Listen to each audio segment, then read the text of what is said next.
My Hero Academia is hyped up as the new king of shonen and one of the best anime of all time, but it is not. My Hero Academia is your cliche shonen story, but even more so exaggerated. Tropes and cliches aren't bad to a certain extent, since nothing can be completely original. It matters on how well it is written, and is said writing has different attributes that make it different from other series with the same tropes. But this anime fails utterly. This is not exactly a review of My Hero Academia, because I can only truly judge an anime officially if it has been finished or at least has been around long enough. I will simply be pointing out the flaws everyone else seems to be afraid of talking about. I guess you could call this a rant. My first point will be the premise of this anime. You see, in My Hero Academia, almost the entire population is filled with people who have superpowers, or how this try-hard series likes to call it, quirks. This is different from most other stories, where superpowered beings are a minority and thus more unique. In a world where practically everyone has powers, what makes those with powers any special? Rather, it becomes the opposite, and those without powers are seen as different. If you were born with powers in this world, you would be no different than someone who's born with 2 legs in our own world. Being born without powers in this world is the same as having a disability. My Hero Academia effectively undermined the magic of superpowers. This leads to another one of my points. This anime's definition of a hero. In My Hero Academia, if you have powers, you are automatically qualified to become a hero. It doesn't matter what your personality is or what your motivations are.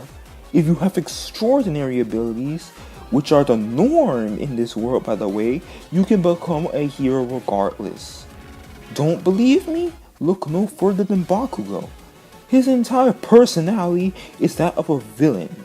He was a bully, arrogant, violent, and only wanted to be a hero because he wanted to be the best? What kind of reasoning is that? Not because he wanted to help people, or because he believes in All Might's ideology, which is something he claims to do, but he never reinforces it with his actions. Bakugo had the villain written all over him, yet he was allowed in UA. Even someone like Endeavor, who is a hero, a top hero at that, but he is someone who abused his wife and children and attempted to use his own son to fulfill his own selfish desire to surpass All Might, but he's still allowed and he's still seen as a great hero? What? The problem with this series is that the concept of a hero is lowered to a simple profession. It's no longer a responsibility one takes upon themselves. In real life, there are many occupations where you can do heroic things, like be a doctor, a surgeon, part of the military, or the police. But the thing about those is that you don't go to those jobs to be a hero, you simply do heroic things. But even then, those heroic things could also just be part of propaganda, especially if you're part of the military, because you may be a hero to some, but you also may be a villain to the eyes of your enemies and vice versa. But again, it doesn't matter if you are a good person as long as you do your job as a hero. It doesn't matter how much villainous tendencies or actions you commit on the side. So basically, something as sacred as being a hero is being destroyed in My Hero Academia. A hero is supposed to be a selfless person who puts others before themselves. But in My Hero Academia, anyone can be a hero, and the definition of a hero is basically changed to suit everyone's selfish desires. Heroes in any other medium, particularly in Marvel and DC, being a hero is seen as a responsibility one takes it upon themselves as it is in real life.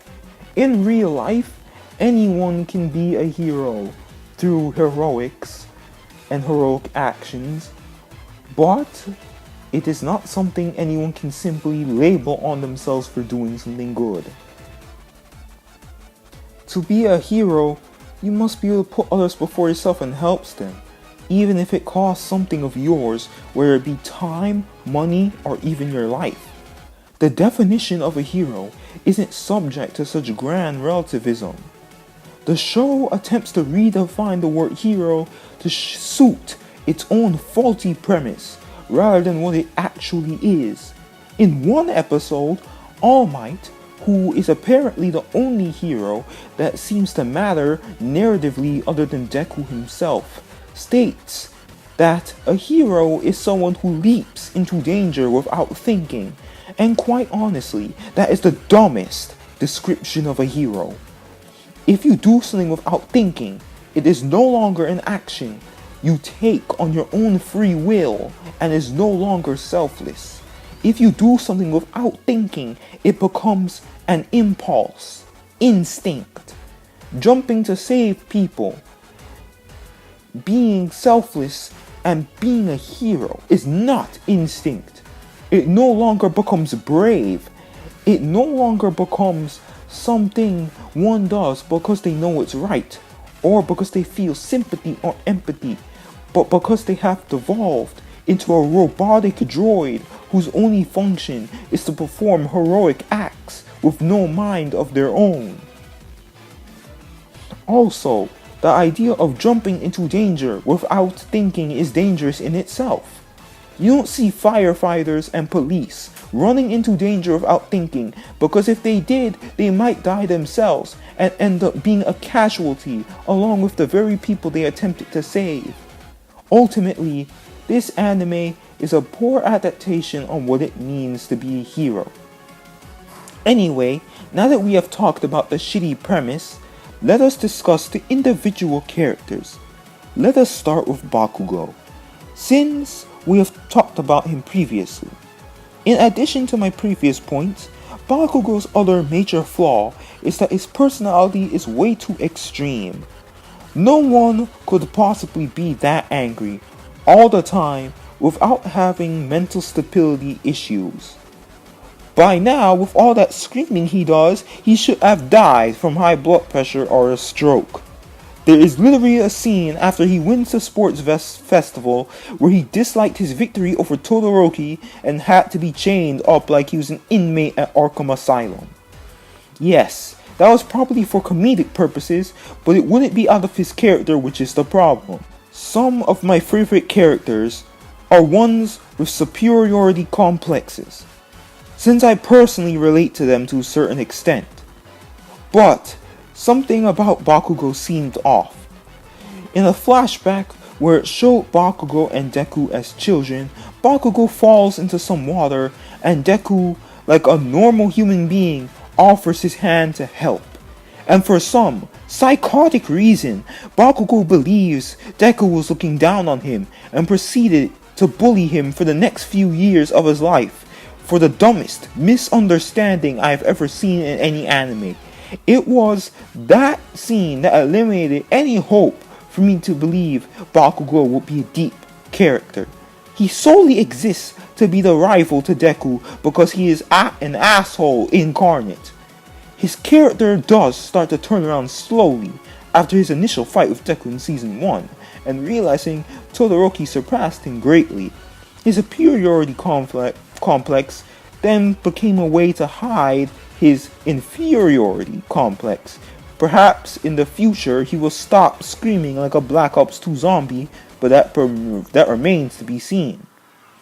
Until then, if that even ever happens, he will remain a shit, generic rival character. Now let's talk about the main character, Deku. He is a poor excuse for a protagonist. Deku to me is bland. He is good just because. He is selfless just because. He's a perfect, innocent, ideal, generic white knight boy scout wannabe bootleg Naruto shonen Superman. For no reason. Heroes need to be selfless, but as a human, you also must have selfish, per se, qualities to be considered relatable. There are no more layers to him other than herder, I wanna be like All Might could, for no other reason other than just because. Now you see, Deku isn't bland because he wants to be a good person. He's bland because he is just a good person and nothing deeper than that. He has no bad traits and is a perfect human being morally. That sucks. That really does. He only got bullied for not having powers, which became null and void when he got his quirk from All Might. If Deku still had no powers, and if he stayed getting bullied, then there would be something. But now that he has powers, the only hardship he ever faces is beating his opponents. That's it. He can't develop anymore as a character, and no, getting stronger is not character development. He is already selfless and an ideal hero. What else can he do to be more like All Might when he is already the same as him morally, but weaker physically? Deku's character development is non-existent, besides him getting stronger because of the power of plot. Deku is portrayed as the underdog when he is anything but. He literally inherited the strongest quirk, one for all, from All Might. Yet, he has to master it, but he will undeniably be the strongest by default. And I don't understand how Deku could want to be a hero so bad, but not do anything about it. He literally sat on his ass for years, doing nothing but taking notes, but never capitalizing or using them. If he didn't run into All Might that one day, he would have been working at McDonald's.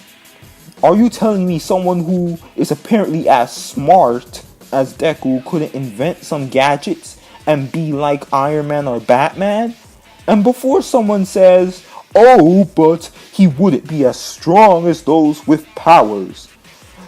Well, first off, who cares? He would have still been a hero. Second, there are some people in UA with useless quirks that technology could easily surpass. For example, Mineta, aka Grape Juice. And third, Mei Hatsume from the support course in UA had no powers, but with her gadgets, she was very notable in the obstacle course and saved Deku and the rest of her team's ass multiple times in the cavalry battle during the sports festival. So if she can do it, what is Deku's lazy excuse? Plus, he would have been so much more of an underdog with no powers. Imagine if when All Might told him that he couldn't be a hero without a quirk, instead of getting discouraged and accepting his place like a cock, he got determined and tried to prove the very person he admired wrong. That he didn't need one for all or any quirk to be a hero. He could have shown everyone, reminded everyone, that a hero can just be a person who tries to do the right thing. That a hero wasn't just someone with flashy powers or a cape, or someone who gives speeches of justice, hope and determination, but doesn't enforce it truly from their heart and actions. But no, he took one for all because without it, he would be nothing. What a dull, depressing shit narrative. People like to worship Deku and claim he is a refreshing shonen protagonist because he uses his brain and isn't overpowered. First off, he isn't the only anime protagonist to use his brain. Joseph Joestar from JoJo's Bizarre Adventure uses trickery and strategy to win his fights, and not just punching as hard as the power of friendship will let him. And yes, he is just one example.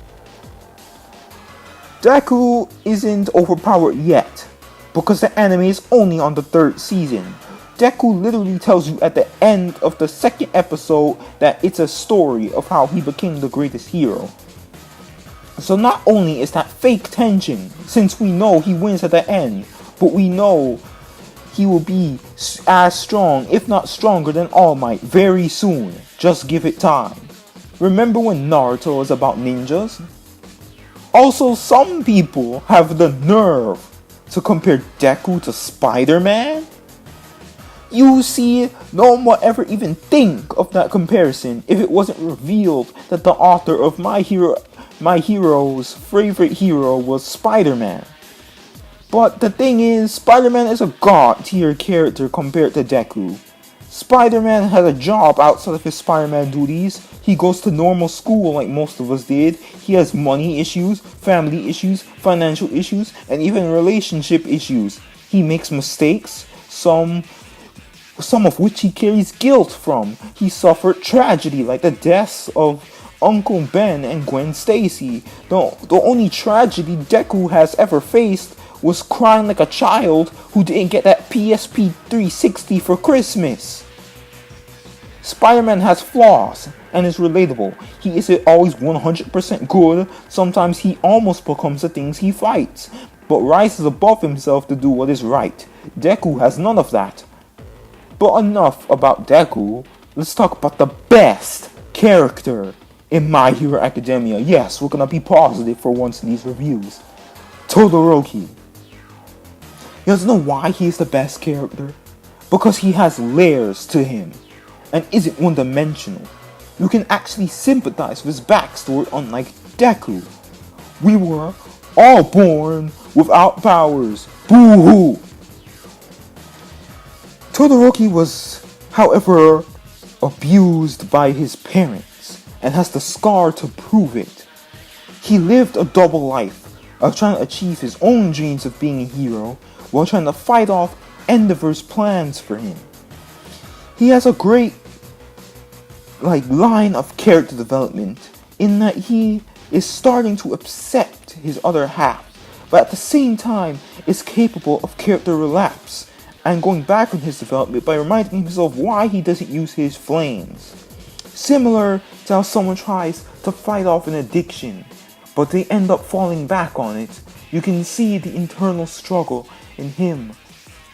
He feels human because his character is flexible, yet stable. And the best part is that he has motivations and a character outside of wanting to be a hero, in that he spends a lot of his time trying to repair his broken family, especially his mother, who was even more emotionally scarred by Endeavor than himself.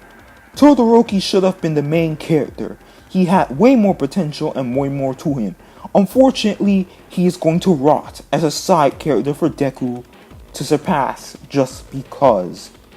As for the other characters, they are all useless to the plot. The frog girl's voice is annoying. Grape Juice is an unfunny, rapist piece of shit. Uraraka only exists to be the main heroine and nothing else. The reason why she wants to be a hero is actually a decent one, but isn't given enough attention for us to care about it. She only exists to be like Taya Gardner from Yu-Gi-Oh! And basically suck Deku's dick. All Might is a ripoff of Superman, and a shittier one at that. The plot centers around him too much, and he's literally the only pro-hero that matters in this story. Endeavor is Vegeta after his midlife crisis. Jetpack Legs over here had potential, but it comes up flat and is stuck doing infinite boy hand motions for all eternity. Stain was a shitty villain. He killed heroes for no reason. He was a homeless bum with a rusty kitchen knife. that was just an All Might fanboy trying to make sure all heroes were copy and pasted All Might clones, and if they were not, they had to die. All for One is a shitty villain who is evil to be evil. As a matter of fact, all the villains in this show are just evil just because, and have no interesting backstories, and for some reason, they all decide to come up the shadows because of Stain's agenda, yet none of them even fight for what Stain stood for, and are only in the league of villains to cause blind chaos. Speaking of which, why do the villains so easily label themselves as villains? Good villains don't acknowledge that they are evil. Everyone is the hero of their own story. No one on this planet is born and says to themselves, "Oh, I'm pure evil and a bad guy. I can't wait for a hero to come and stop my evil deeds because I'm evil." Ha ha ha ha ha ha ha. Good villains do what they do because they think it is right, or because it is necessary, or because they believe the end justifies the means to a greater goal. Some villains can be pure evil and still be good, like Joker or Namek Saga of Frieza, but if all the villains are the same, then they all suck. This show has so many problems that people like to give other anime shit for. But this anime gets away with it because it is overrated and overhyped. Like All Might beating Nomu, who is just made to absorb his punches by just punching him harder. Or Deku going above a 100% smash to beat Muscular when he was already severely crippled and lived when he should have died or be paralyzed. And making Full Cowl useless, since when push comes to shove, he just goes back to smashing. Also the fact that people make a big deal of Deku injuring himself when he can just get it healed in the next episode. Fake tension. The fights in this anime suck, shit fight choreography, and is boring until the last few seconds. That usually just ends in one big explosion. The fights don't go back and forth, have characters play mind games or strategies. It simply comes down to whoever believes harder, or whoever has the power of the plot on their side. The fights are mostly talking, usually about how they don't want to give up, and they remind us every 5 seconds instead of showing us. Emotion and feels don't make a good fight or anime. It's easy to make someone have feels in anime. What matters is if it told a good story. I don't care how great the animation is, or how much pretty colors and speed lines there are, or shouting of beliefs. If that's all it takes for you to get hype, then your taste is shit, in my humble opinion. Out of 10, it is a 6 out of 10. It's being better than some modern shonen like Boruto and Black Clover isn't really something to boast about, since it isn't hard to be better than those. Shiny trash is still trash. My Hero Academia is overrated and shit.